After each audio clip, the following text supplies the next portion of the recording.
She walked through the door humming, like she hadn't just disappeared for 19 hours after dinner with an old friend.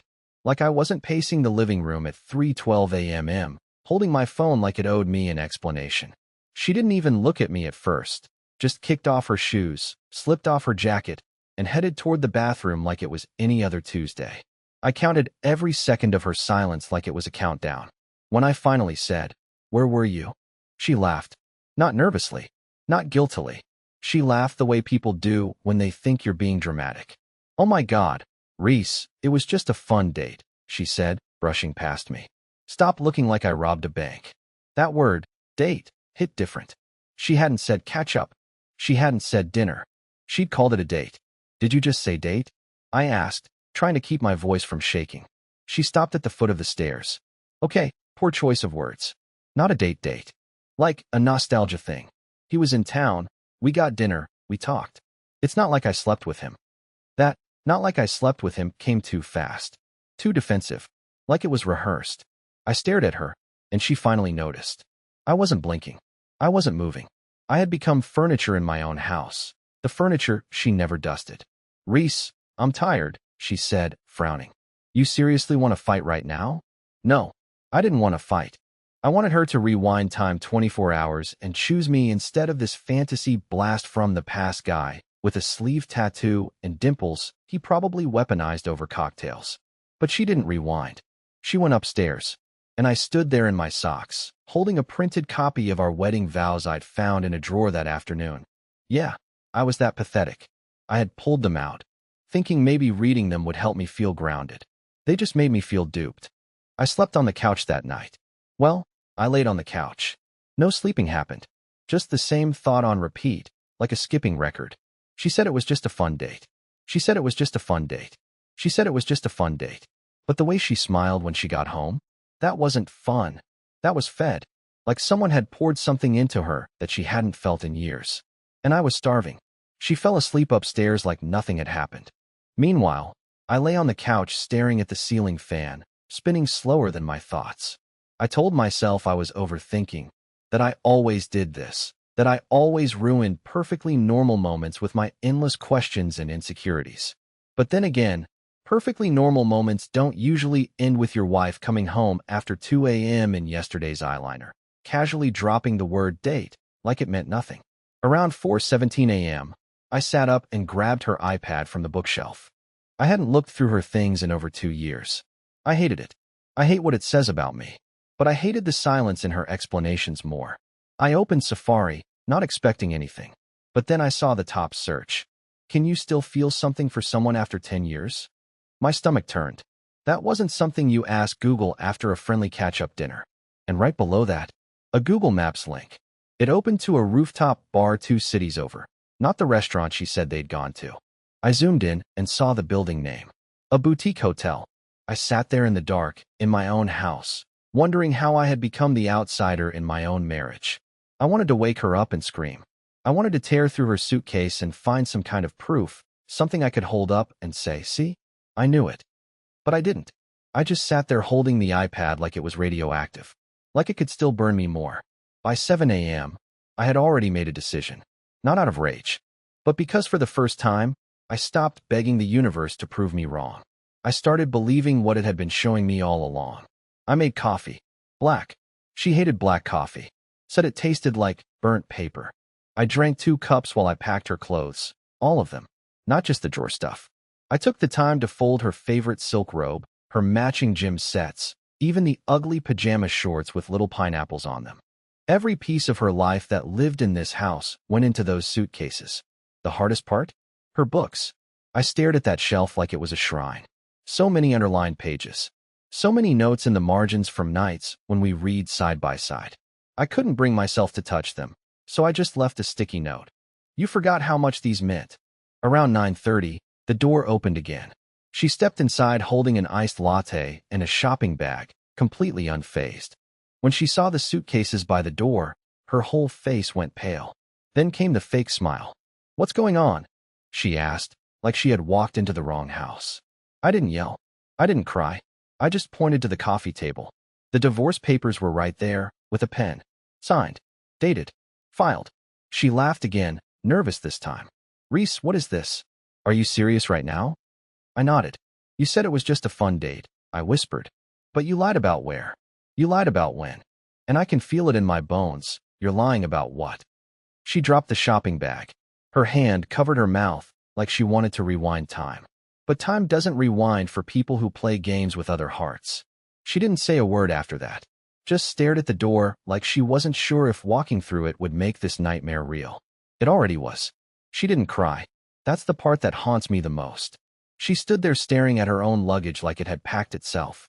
Like she couldn't believe her own fantasy had consequences. I half expected her to launch into some dramatic monologue, swear on her life, throw herself into my arms, and sob that she made a mistake. But nope, nothing.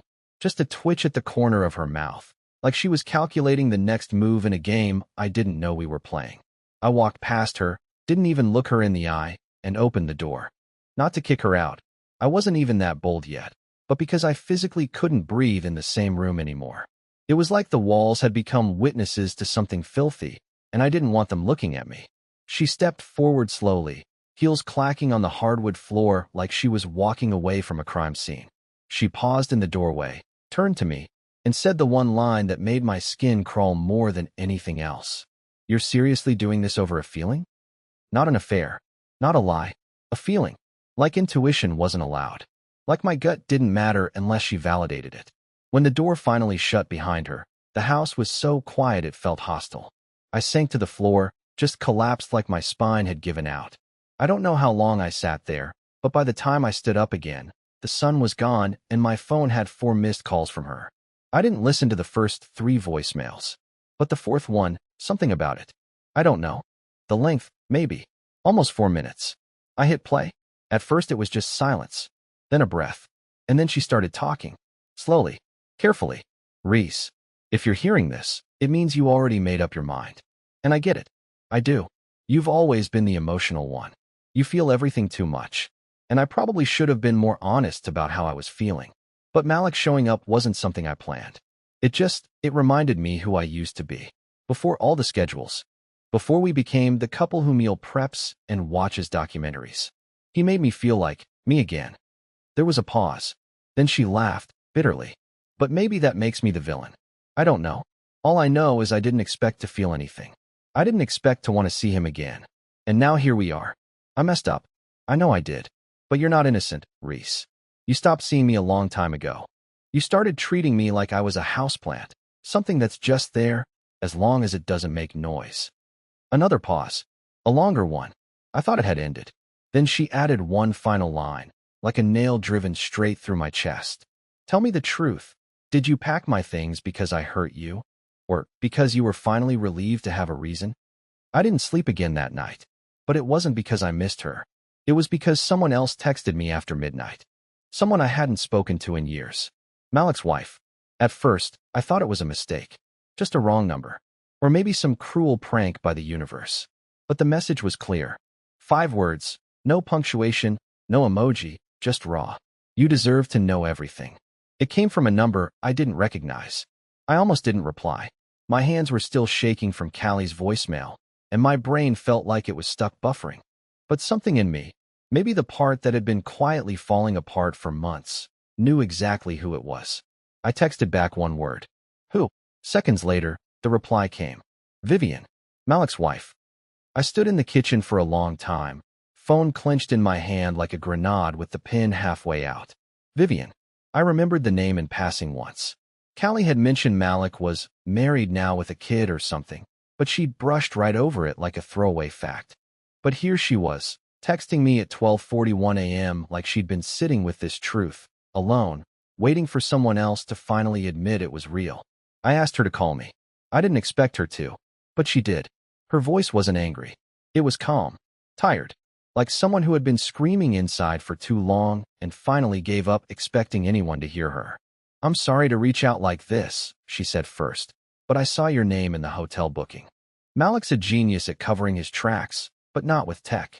He used our shared card for the bar tab, then booked the room under a different name. Your name. I didn't understand at first. Wait, he used my name? She sighed. No, he used your wife's name. She signed for the room. I saw the check-in log.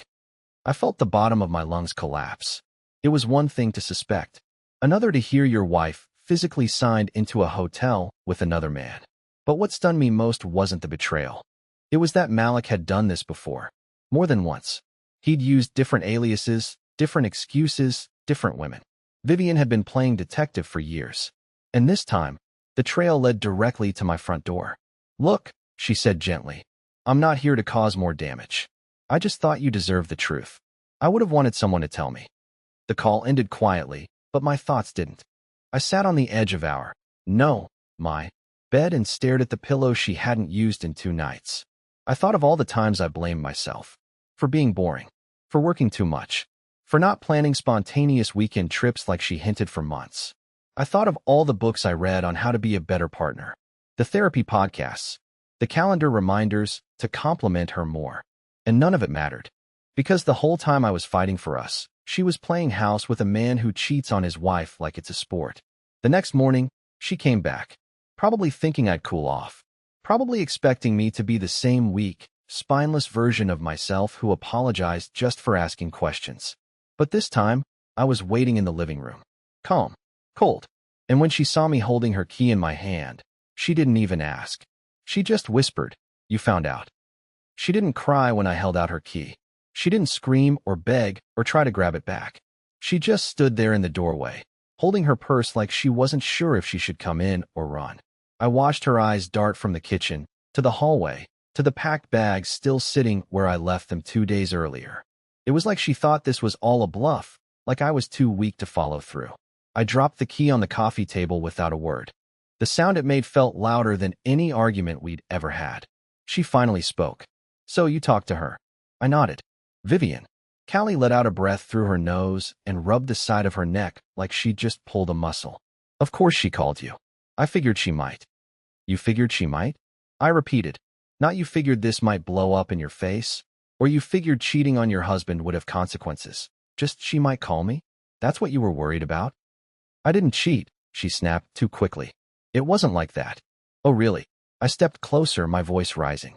"You lied about where you were, who you were with, what you were doing, and now you're telling me it wasn't cheating." She looked me dead in the eyes, and that's when she said it, the sentence that made my whole body go still. "It was emotional, Reese. Not physical.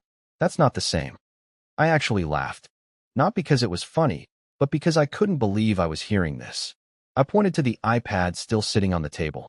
"You searched. Can you still feel something after 10 years? You checked into a hotel under your real name. You stayed out until 2 a.m., came home humming like you'd been kissed back to life, and now you want to split hairs over whether or not your clothes were on." She crossed her arms. "You always do this. You make it black and white." "Because it is," I said. "You don't go to a hotel to discuss your favorite college electives, Callie. You go there to pretend you're someone you're not, with someone you shouldn't be with." Her face changed then, not with guilt, but frustration, like I was the one ruining something beautiful. "You don't get it," she said, pacing now. "Malik was never supposed to come back into my life. But when I saw him again, it was like stepping into a version of me that felt alive. He reminded me who I was before all of this. Before we became roommates." There it was. Roommates. The one word no husband ever wants to hear. The word that says, "You're not enough, but I'm too cowardly to leave." I stayed silent. Let her keep digging. "I didn't plan it," she continued, softer now. "I just wanted to feel something again. Something different. Something that made me remember I was still worth noticing." That's when I realized this wasn't an apology. It wasn't even regret. It was justification, a rehearsed explanation for why I was collateral in her little identity crisis. She walked over to me, slowly, and placed her hand on my arm. "Reese, I didn't want to hurt you." I pulled away, gently, but firmly. "You just didn't care if you did." Her eyes watered then, finally. But I didn't trust those tears. Not anymore. I had cried enough for both of us. I pointed to the door. She didn't fight it. She picked up her bags, one by one. Walked out slowly. No slam. No final words.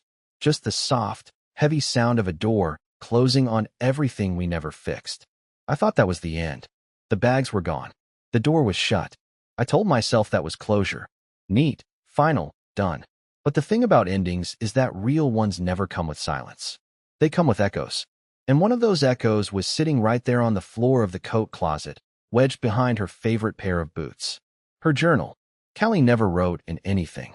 She wasn't the type to keep diaries or planners. She called journaling emotional hoarding. But I remembered once, maybe 2 winters ago, she'd started writing again after some self-help workshop her company paid for.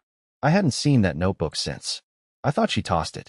But there it was, dog-eared and dusted with months of neglect, half hidden like a confession that forgot to bury itself properly. I should have left it alone. I really should have. But curiosity has a cruel way of dressing up like closure. I told myself I'd just look at one page. But I ended up sitting on the hallway floor for an hour, reading every single word until my eyes burned. It wasn't a journal in the way you'd expect. No Dear Diary. No stream of consciousness rambles. Just short, raw paragraphs. Moments frozen in ink. Most entries had dates. Some had names. And then I found it. 2 pages dated just 1 week before she left for that fun dinner with Malik. I know what I'm doing is wrong. But Reese doesn't see me anymore. He hears me, but he doesn't listen. I ask for spontaneity, and he schedules date night like it's a dentist appointment. I crave danger, and he gives me routine. I need more. The next line chilled me. Malik makes me feel like I'm not a mistake. Not I'm not making a mistake. No, I'm not a mistake. That line hit deeper than any physical betrayal ever could. Because it wasn't just about Malik. It was about me, about how she saw me, how she defined herself through the lack she thought I represented. I'd spent years believing I was the steady anchor in her storm. Turns out, I was just the weight. I kept reading. There was an entry written the morning after their dinner. I thought I'd feel guilt. I don't. I feel seen. I feel alive. Is that so wrong? Reese will never know. He'll just keep putting out the recycling and leaving his socks on the floor, and we'll both pretend we're happy. Maybe this was a one-time thing. Maybe not. Either way, it's mine. For once, something is mine. That page broke me. She didn't just betray me. She claimed ownership over the betrayal, like it was a gift to herself. A reward for surviving the dullness she pinned on me. Later that night, I texted Vivian. I needed to know something. Anything. That could explain the mess we were both left with. I asked her the one question still gnawing at the back of my skull. How long was it going on? Her reply came in seconds. Since March. Maybe February. Not sure. But definitely not just one night. I looked back at the journal. The first Malik entry was from January. My wife had been rewriting our marriage since winter. And I never saw it coming. A week passed without a single word from her. No texts. No calls. Not even an accidental like on an old photo. And honestly, I thought I'd feel better by then. That maybe, without her here, the silence would turn peaceful. It didn't. It just got heavier. Every room in the house still smelled like her perfume, that soft vanilla scent she used to spray on the pillows before bed. I tried airing out the sheets, washing them twice. Nothing worked. The scent lingered like a final insult. Like even when she was gone, she still had the power to haunt the air I breathed. And then I saw her again. Not in a movie moment. Not at some dramatic reunion or showdown. No, it was at a pharmacy. A random Thursday. I was standing in line waiting to pick up something for my sinuses, and she walked in like a ghost wearing sunglasses. At first, she didn't see me. She looked tired, like she hadn't been sleeping. Her hair was tied up in that lazy bun she always used when she didn't want to talk to anyone. She moved like someone trying to be invisible. And for once, I let her. I paid, turned, and walked straight to the exit. I almost made it. But then I heard her voice, quiet, breathless, behind me. Reese, wait. I froze. My whole body wanted to keep moving. But my heart. That traitor stopped dead in its tracks. I turned around slowly. She wasn't crying. Not yet. But she looked close. Her lips parted like she had a dozen things to say, but no clue which one mattered most. I didn't expect to see you, she whispered. Same, I said. Flat. Controlled. I've been meaning to. I just didn't know if I should reach out. You shouldn't have, I replied. But here we are. She flinched at that, then slowly stepped closer, looking down at the bag in her hand. That's when I saw it. A prescription. Prenatal vitamins. I didn't say anything. I couldn't. My ears started ringing. Everything in me froze except for my heart, which pounded so hard I swear people in the parking lot could hear it. She noticed. Her hand gripped the bag tighter. It's not yours, she said quickly. Before you even ask. It's not yours. And somehow that hurt worse than if it had been. Because in that moment, I realized something brutal. She had started an entirely new life while I was still picking up the wreckage of the old one. She had made a choice. She'd crossed a line that couldn't be uncrossed. And now there was a baby involved. I looked her dead in the eyes and said something I never imagined I'd be strong enough to say. I hope he gives you the danger you wanted. I hope it was worth what you burned. She opened her mouth like she wanted to defend it. Maybe say something about love or fate or how things just happen. But I didn't wait for the excuse. I walked out. For real this time. It's strange how healing doesn't feel like fireworks. It's more like finally remembering how to breathe after holding it for too long. That was me, standing in my driveway 3 weeks after that pharmacy run-in, watching the sun set over a yard I hadn't touched in months. The weeds had taken over. The mailbox leaned like it had given up. But for once, I wasn't looking at the broken pieces. I was looking at what was still standing. The first real shift came from the least expected place. A text from Vivian. She didn't say much. Just a photo of her and her son eating ice cream by the lake, with the caption, "We're okay now. Hope you get your okay too." It hit me harder than I thought. Not the sadness, the peace in it. She didn't choose bitterness. She didn't drown herself in questions. She just moved on. With love still in her life, even if it came from a different place. That's when I made a decision I'd been afraid to make. I signed the sale papers on the house. Not out of spite. Not to erase Callie. But because I needed a space that wasn't haunted by echoing footsteps and unopened apologies. I needed somewhere I didn't associate with wondering where she was at 1:37 a.m.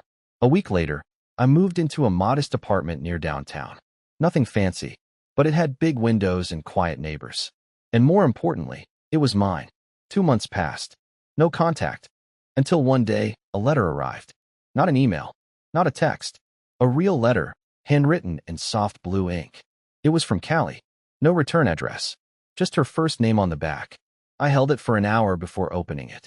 Inside was a single page. She didn't ask for forgiveness. She didn't beg. She simply told the truth. That she had been lost, and instead of asking for help, she tried to feel powerful again by hurting someone who never stopped loving her. She admitted it all, the hotel, the messages, even that she knew about Vivian long before I did. And then the last paragraph changed everything. You didn't deserve what I did, but you deserve better than who I was. I hope one day, if we ever run into each other again, you'll be standing next to someone who makes you laugh at breakfast and listens when you talk about things that don't seem important to anyone else. Because those little things are everything. And you always gave me everything. I folded the letter. I didn't cry. I didn't scream. I just smiled. Because for the first time since she left, I felt something real. I was free. Months later, 6, maybe 7, I met someone at a bookshop. Her name was Odessa. Soft voice, chaotic hair, and a laugh that made you forget what time it was. We started slow. Really slow. I told her everything on the second date. All of it. She didn't flinch. Just took my hand and said, "You didn't deserve that. But I'm glad it brought you here." Now, when I look back at the night Callie said it was just a fun date, I don't feel hate. I don't feel heartbreak.